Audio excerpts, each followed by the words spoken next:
Welcome to Raaonline. Today's lecture topic is Scalp.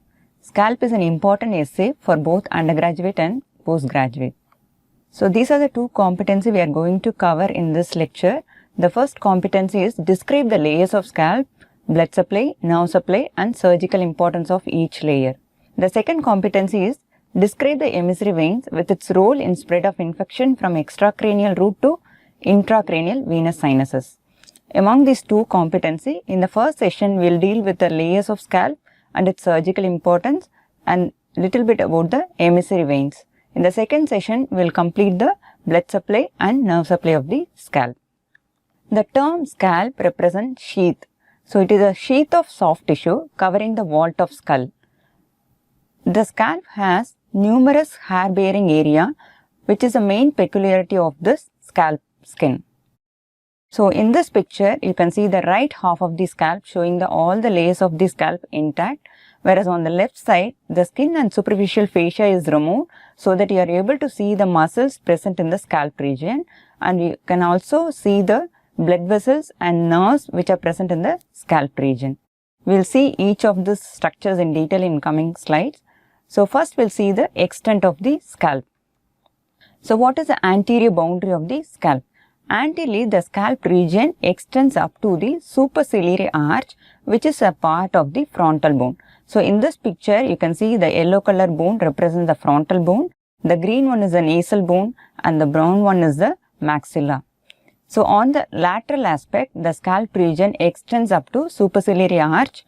In the midline, it extends up to the root of the nose, which represents the articulation of frontal bone with the nasal bone and maxilla. Some book says the anterior limit of the scalp is up to the supraorbital margin. Anyway, both are correct only. So, anteriorly for this class we will confine to superciliary arch, which corresponds to the eyebrows. Remember, the scalp in the anterior aspect, it also includes the forehead with this region. So, the forehead actually common for both scalp region as well as face region. What is the limit of scalp on the lateral aspect? The scalp extends laterally up to the zygomatic arch. So, here in the second picture, you can see the zygomatic arch, which is formed by two bones. Here the brown color bone represents zygoma and the second, the pink bone represents temporal bone. So, these two bones units to form zygomatic arch. So, this is a zygomatic bone and this is a zygomatic process of the temporal bone. Both joins to form zygomatic arch. So, the scalp region extends laterally up to the zygomatic arch. This represents the fossa above this. What is called? This fossa is called temporal fossa, which is also included under the scalp region. So, the content of the temporal fossa also comes under scalp region.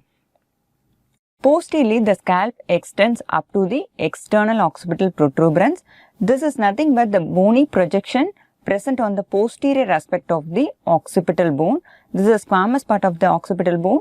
In the midline, you can see a small bony projection which is highlighted in the lateral view here. So, this prominent is known as external occipital protuberance.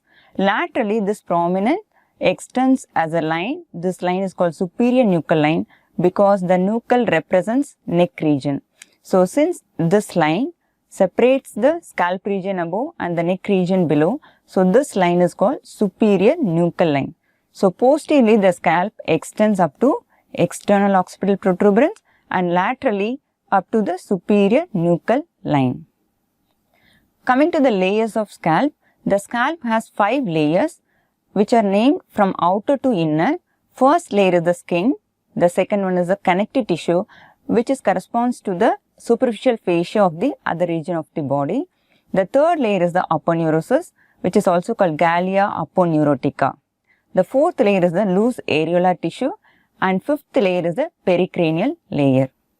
So, you can easily remember the layers of the scalp by remembering the spelling for the scalp, S-C-A-L-P. So, it starts with S for skin, C for connective tissue, A for aponeurosis, L for loose areolar tissue and P for pericranium.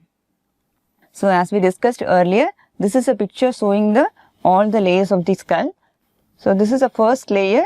You can see the skin. So, the peculiarity of the skin in the scalp is it has numerous hairs present in it. The second layer is the connective tissue layer, which is dense fibrous connective tissue. And the third layer, which is highlighted in the pink color layer, this contribute to the aponeurosis, that is a third layer of the scalp. And beneath the aponeurosis, there is a loose areolar tissue that forms the fourth layer of the scalp. And the fifth layer, which is closely surrounds the outer table of the skull bone. This is a skull bone. So the one which is covering the outer table of the skull bone is the periosteum, or also called as pericranium.